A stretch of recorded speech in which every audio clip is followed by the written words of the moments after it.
Hello and welcome, Girl Scouts, to learn about storytelling and stop motion animation. Here you'll be able to earn parts or earn some of the steps for the requirements for the Entertainment Technology Badge and your Amuse Journey. This is part of the Speak Out Award. These are steps for storytelling, short story writing, animating your own artwork, creating your own special effects, and surfing a sound wave. Thank you to Erin Courtney and her husband Mike for their storytelling expertise and passion. The world is our story. This couple is from California in the filmmaking and editing industry. They are good friends of our Girl Scouts Charla Arning and Adriana from Saginaw region. Also, thank you to Rob Nelson at untamedscience.com for their series on filmmaking. We use their video about stop motion animation to help us inspire you, our amazing Girl Scouts, to get out there and start making video. To get started, you will do step 1, finish watching this video about storytelling and creating a stop motion video. Step 2, download or use free software on your smartphone, tablet, or computer. We are using Stop Motion Studio. Step 3, you will need something to take pictures. We used our smartphones. Untamed Science used an SLR camera, and you can use your tablet too. Step 4, you need your character and backdrop. I used my kitchen counter and had a tripod for my smartphone. You can use any simple background. You want your camera steady and in the same position to take your pictures. You'll be loading the pictures into the software to create the video. Step 5, upload your video to YouTube and share with us on Facebook. I'm going to talk to you about storytelling. Stop motion animation is a wonderful way to express yourself, entertain, or teach an audience through the power of story. Stop motion requires a lot more work per minute than other types of videos, so your story will need to be on the shorter side, like a comic strip rather than a movie. You may want to only have one character. I recommend 3 at most. We'll get to that in a moment. Try to keep in mind a beginning, middle, and end that logically lead to one another in a simple way. There's the setup, the action, and conclusion. You don't need to make it complex. Walking towards a banana peel, man slips on banana peel, ow! That's setup, action, and conclusion. One way to get ready is to draw a storyboard or create bullet points for the action of your story. For example, Tom is a young boy jumping on his bed in his bedroom. His mom comes in and tells him to stop jumping on the bed. Mom leaves. Tom thinks about what she said, paces around the room, jumps anyway. Jumps too high and ends up in the clouds. Surrounded by airplanes and birds, he can see the sun. Tom is amazed. He drifts down and lands safely back in bed just in time to pretend to be asleep. Mom comes in and kisses him goodnight. In the beginning, Tom was curious to try something new. He was discouraged by his mom, took a risk anyway, saw a wonderful sight, and made it back home safely. In stop motion, your characters could be animals, monsters, an object like a colored pencil, an eraser, anything you can cut out, draw, or find around the house. But you still need to know a little bit about them. So, your story will be very short and there isn't time to get to know a lot of characters. Try 1 to 3 characters. A good base, if you want 3 characters, is to have a hero, a sidekick, and a villain. The hero is simply the character that the story is about. They should be relatable. Decide if they are brave, generous, loyal, playful, stubborn. Just make a quick choice to act as a guide for how you think of them. Villain. Of course you know from fairy tales, fables, and stories that a villain can be an evil stepmother or a big bad wolf or even a bully at school. Sometimes the villain is an outside force, such as a natural disaster like a tornado. It can also be your hero's self-doubt that's the villain of the story.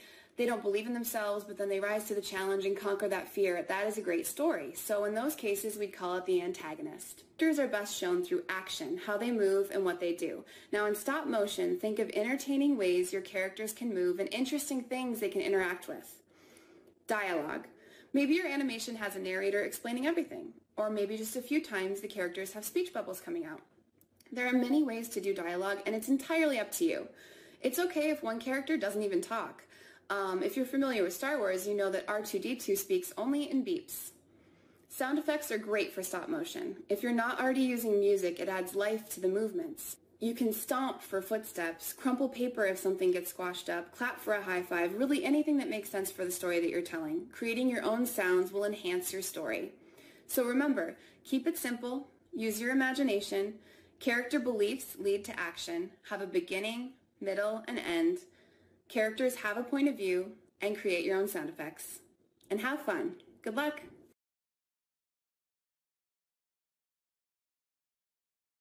For you to try today, how to make stop motion. And this just so happens to be the first thing. Literally, stop motion is one of the more fun things that I do with my 6-year-old and my 3-year-old. So it's taking a picture right now, and I had to move things this way and that way, and I had to write 52 over here. It was complicated. It was complicated? Yeah, it took me a long time, and I was just waiting for it to get the best as it can. So I'm going to start all this out with a broad overview of the genre, just so you can see where you could start and where you might end up with it. And then we're going to kind of look at the intricacies of stop motion, and I have 6 tips for you to think about so you can put into practice for your first stop motion video. And that way you can use it to spice up your website, your intros, your Instagram account, or anywhere you have videos. Now, as far as cost goes, it's nominal. If you have a smartphone, it's going to cost you from $0, because the app is free, to $5. That's if you get the add-on studio version of the app. So super cheap, very affordable, something I think you can all use. Broad overview. That's the big picture with stop motion.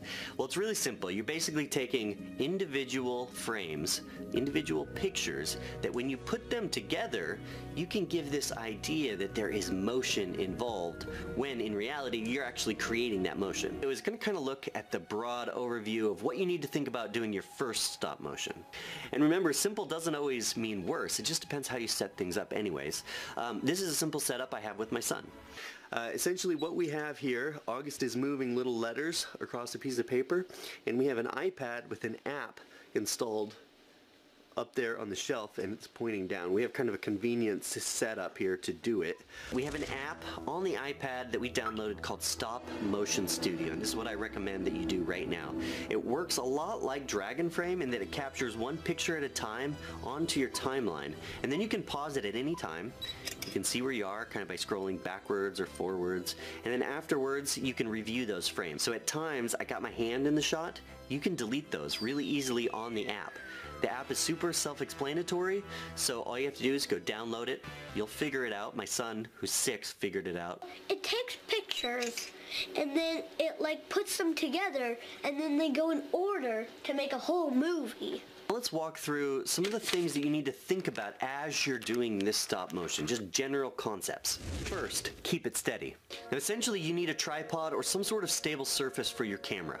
Here I had the ideal situation in that I could lay the iPad on a shelf above the paper, and we could occasionally stand up and see what was going on. You could also use a DSLR on a tripod like this. I've done that plenty of times before, or recently I purchased this holder for the iPad, and that works great. 2, don't touch your camera. It looks terrible when you touch your camera. You need to have a remote trigger, something like this, that you can trigger your camera with. For instance, this is my son not doing that and touching the picture button every time, and it moves the frame around. It just doesn't look all that fantastic. Instead, you can set it to say take a picture every 10 seconds or so. That's something you can do on the app. It'll beep a few seconds before the shot and give you a second to get out of it. Oh, gotta get out of the frame. Or you could download the app on, say, another phone, link the iPad and the phone together and trigger it that way. And we're actually triggering it with remote camera. So right up there, that is one of my iPhones, and then over here it's being triggered by this iPad. And I found that works really nicely because it gives you a remote view of what you're taking a picture of. 3, make sure you're shooting manually. Just like you do a time lapse with your DSLR, you want to make sure your aperture, your shutter, your ISO, your white balance, your focus, all of those things are locked. You're not touching them. Now in the app, you can do that. You can lock all of those things. You just have to click the button that says don't change as I'm shooting. Because if you don't do that, you risk having a flicker effect. And 4 is lighting. Now speaking of the flicker effect, the way you avoid that is have good consistent lighting. And that usually means you're going to be shooting inside where light's not changing. You want to make sure there's not a window nearby. Now the lighting doesn't have to be anything complex. Light it just like you would any other scene. Now, the one important thing to realize, though, is that you're going to cast shadows as you move around. So if you're stepping back out of each frame to take the picture, you could be causing a flicker of yourself based on where you're standing. For instance, my son was doing this unintentionally here. 5 is frame rate. Now, the only reason to think about that is you need to know how many frames to shoot to have a certain sequence in your video. So, for instance, you're watching this at 30 frames per second. So if you wanted a 10-second stop motion, that would mean 300 frames. In reality, doing stop motion, you're not going to be using that many frames per second because you're going to have this jittery kind of stop motion effect. So you're probably going to end up only shooting 7 or 10 frames per second. And you can play with this in your editing program, but just realize that's about what we're looking at. Audio. Now this is super important because you are creating still images that are silent and you have to sell this stop motion. So if I take my script here, I can add it to the stop motion like this. Isn't that cool? Just crumpled up the rest of my script. I gotta figure out what I was gonna say. A favorite quote that I found while looking into stop motion animation from mykidsadventure.com. Making a movie helps strengthen life skills such as storytelling and leadership, teamwork, organization, critical thinking, and communication. And kids' confidence will get a boost when they inspire, move, and entertain people with the final results. We hope this video inspires you and that you're able to do some fun and creative storytelling.